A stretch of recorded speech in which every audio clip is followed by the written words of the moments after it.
Picking up from the, the previous video, there is also, or I do think it's also important to also reframe this in a philosophical and moral question regarding the transactions being produced between these two groups, and we can, in a way, by existing transaction, it all in a way dissipates the value of honor or goodwill that could be given by could be received by the helping countries, and because that value dissipates, it's easier for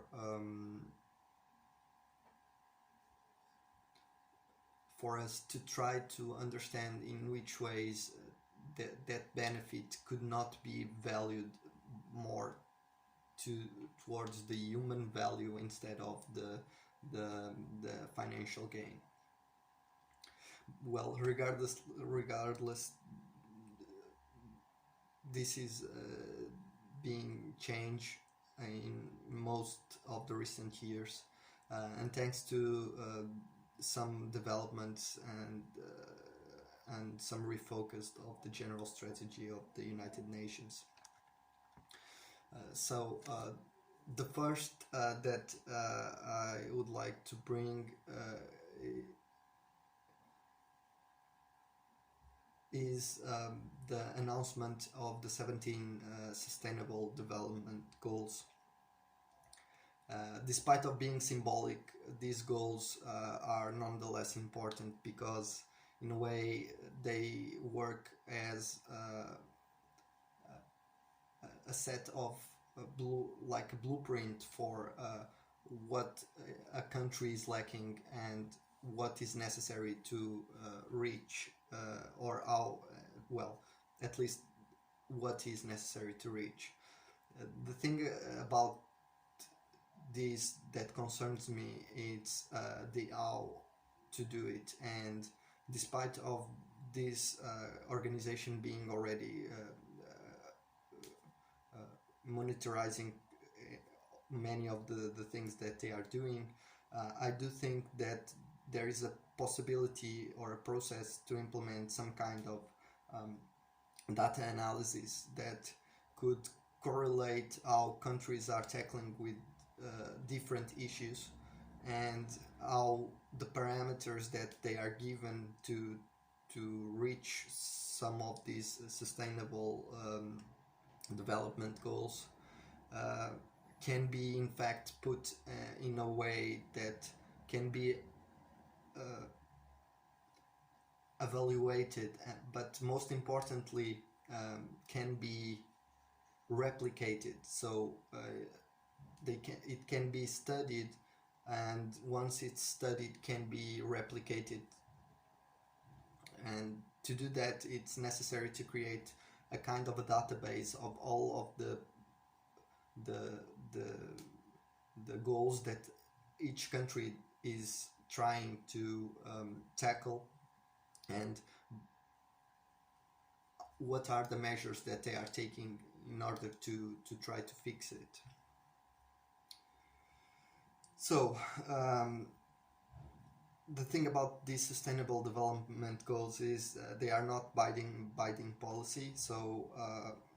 despite of being good, they are just symbolic, and that for itself can be a problem. The second strategy that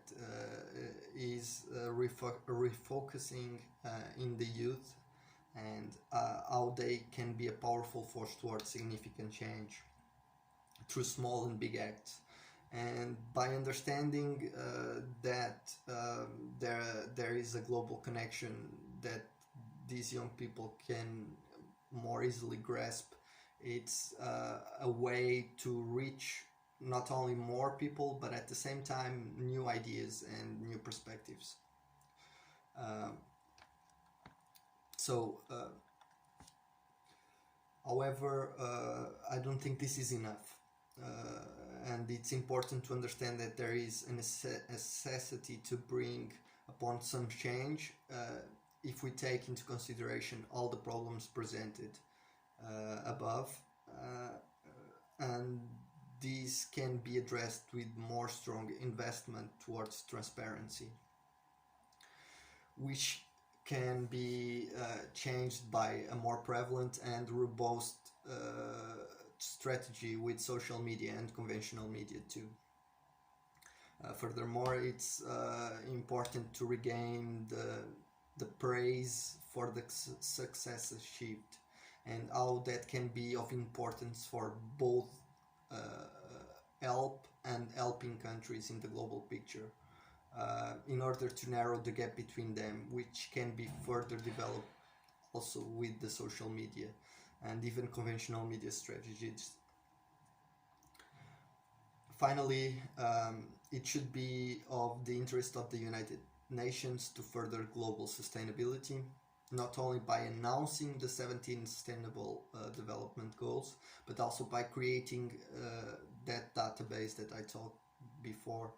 of how each country is dealing or has dealt with it, each and every problem that they are tackling, in order to come with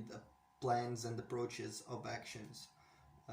that can be easily replicated and exchanged and ultimately studied by academics all over the world.